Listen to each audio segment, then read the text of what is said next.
How do you have sexual confidence when you're sexually inexperienced? Were you right to push your ex away? And what do you do when every man you're meeting is intimidated by your success? Welcome to Ask Mark. It's week number 66 from Hong Kong. It's great to be here. Hey, there might be a little construction noise in the background. Y'all can deal with it. Don't forget to join the Facebook group. Brett is in there, I am in there, Jameer is in there, we are all there, our master coaches helping you out, and we have the Academy, the Empowerment Academy now open, where me and Brett are putting in fresh content constantly. Make sure you check it out. Let's get into the questions we have this week. The first question is from Ruba, and Ruba sent me an email, and she asked, "Hi Mark, it's often said that a sexually confident woman is attractive to men, so my question is," and you're right, how can one be sexually confident while sexually inexperienced? The guy I like is sexually experienced and very attractive. Women hit on him all the time. He knows I'm barely sexually experienced and teases me about it. We joke about it often. I know he usually goes for slimmer, more conventionally attractive women. I'm not conventionally attractive in the sense that I'm unique. I have alopecia, an autoimmune condition that causes hair loss. He knows about it and he hasn't seen my bald head. He has been very supportive as a friend, but I'd like for him to find me attractive and take our friendship to another level. I know everyone, including him, says a confident woman is sexy, but let's be honest, Ruba says a confident bald woman who is not so slim is not as sexy as a confident, objectively attractive woman. What can I do to gain sexual confidence without experience and to get him to start seeing me as physically attractive? Some advice would be appreciated. Ruba, this is a great question. Thank you for sending it in. And this is huge, and a lot of women underestimate this.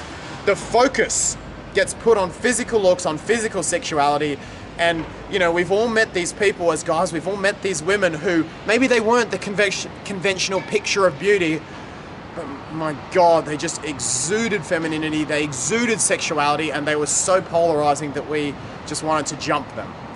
So what's the difference there? As Ruba says, it's the amount of sexual confidence. It's the comfort with themselves, their energy, and their sexuality. So those are the things that you want to look to get comfortable with. Now, having sex and getting comfortable and confident with sex is one way to do that, but it's far from the be-all and end-all. I remember a client, I'll tell you a quick client story from Singapore. She came to me, she was 30 years old, she was a virgin, and she was very shy, very reserved as it comes to sexuality, as it came to sex, as most Singaporeans are.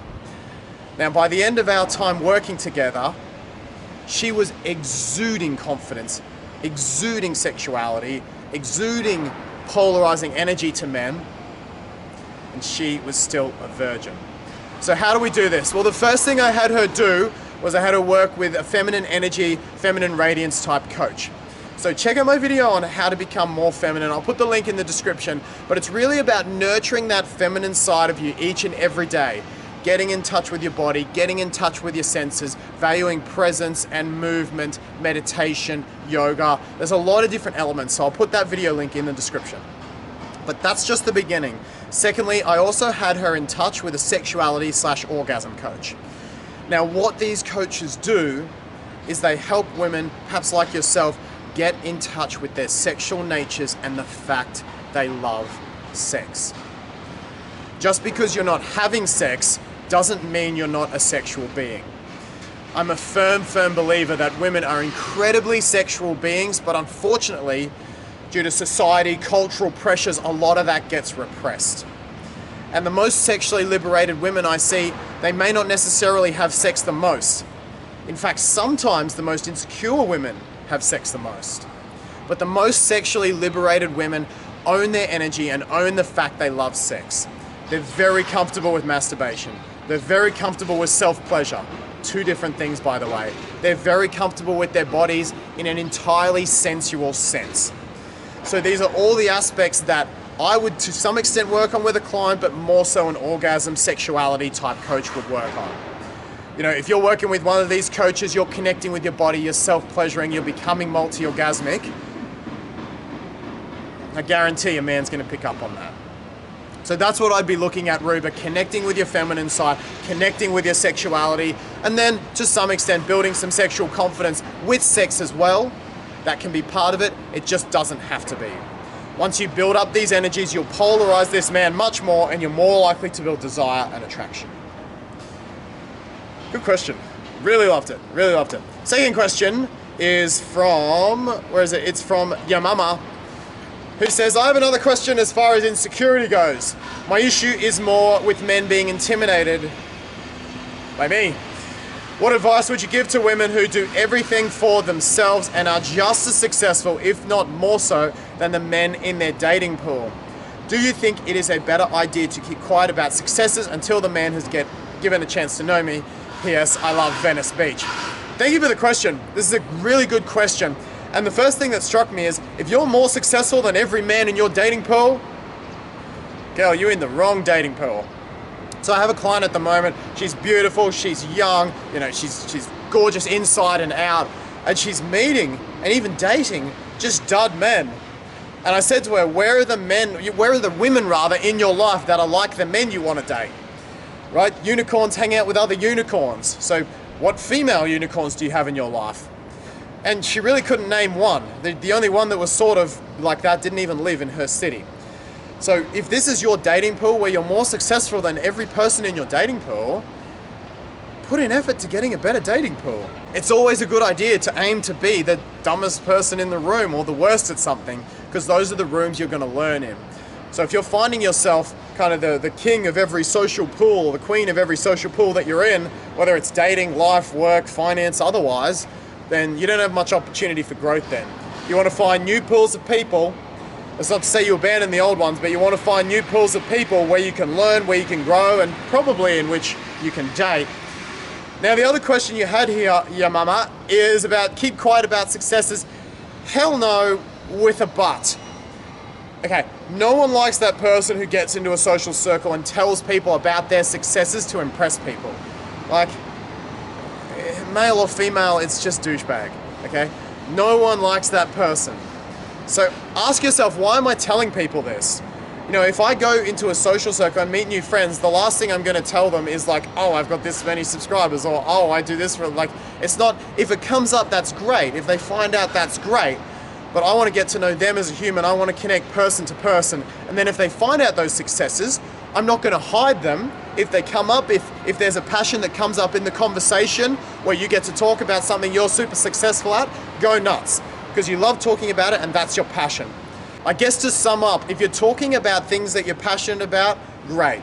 If you're talking about statistics of the things you're passionate about, double check your intent.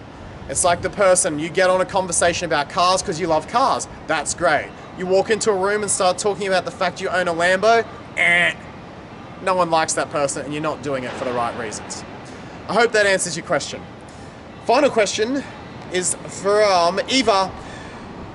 And Eva says, hey Mark, my LDR on-off is utterly mean after breakups. I'm the one who apologizes normally. I make mistakes, especially since he is emotionally unavailable. He hates me for calling now and trying to fix. I'm just so upset because I am always good to him, showing him affection and understanding, but never get an apology or anything else back.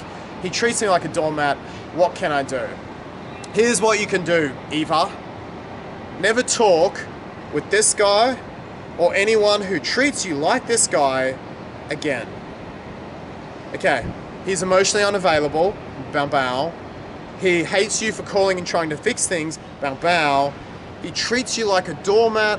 You never get an apology. Like, don't it, oh. The ability of the feminine to empathize and forgive and connect, I just think is so freaking beautiful. But this is what happens if you don't value it. You keep going back to people, to men who don't value it either. Don't give this beautiful energy, forgiveness, compassion, what you have, to men who do not value it. Don't go back to this guy either. Don't question yourself. You've got to set a whole new standard for what you expect in your life and be willing to draw these beautiful qualities away and give them only to men who value them. Thank you for your question. Well, that's the video. Hey, check out that Facebook group right now. Join if you haven't already, and make sure you look at the Academy. It's an amazing resource. I'm adding to it all the time. When the book is fully released, the price is going to jump up. So I would love to have you in there now. Don't forget to leave your comments, thoughts, questions, everything in the space below. You know what to do. Hit the thumbs up button with the big red subscribe button and the little bell, and I will see you in Ask Mark again next week.